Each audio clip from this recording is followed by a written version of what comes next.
காலை வணக்கம். உங்களில் ஒருவன் நான். இன்று பதிவானது புதிய புயலானது ஃபார்ம் ஆகியுள்ளது. சென்னைக்கும் கிழக்கே 1200 கிலோமீட்டரும், நாகப்பட்டினத்திற்கு கிழக்கே 1180 கிலோமீட்டர் தொலைவில் உள்ளது. இது வடமேற்கு நோக்கி நகர்கிறது. சென்னையை குறிவைக்கிறது. நாளை காலையிலிருந்து அதிக மழை காவிரி டெல்டா பகுதியும், நாளை மறுநாள் வட மாவட்டங்கள் அதிகமடையும். கிட்டத்தட்ட ஒரு 6-7 நாளைக்கு மிகப்பெரிய மழை இருக்கிறது. சென்னையை வலுவாக தாக்க உள்ளது. யாரும் அலட்சியமாக இருந்துட வேண்டாம். இந்த சைக்ளோன் மிகப்பெரிய தாக்கத்தை ஏற்படுத்தும். இது விண்டர் சீசனில் வந்திருக்கு அப்படிலாம் நினைக்க வேண்டாம். இதுபோல் பல எவிடன்ஸுகள் உள்ளன. அதனால் இந்த சைக்ளோன் 35 சென்டிமீட்டர் மேலே சென்னையை சுற்றியுள்ள மாவட்டங்களுக்கு மழை தர உள்ளது.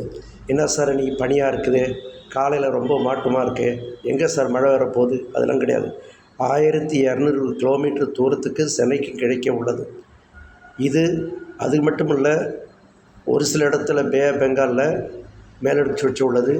அதே போல் அரேபியன் சீயில் மேலடுக்கு சுழற்சி உள்ளது.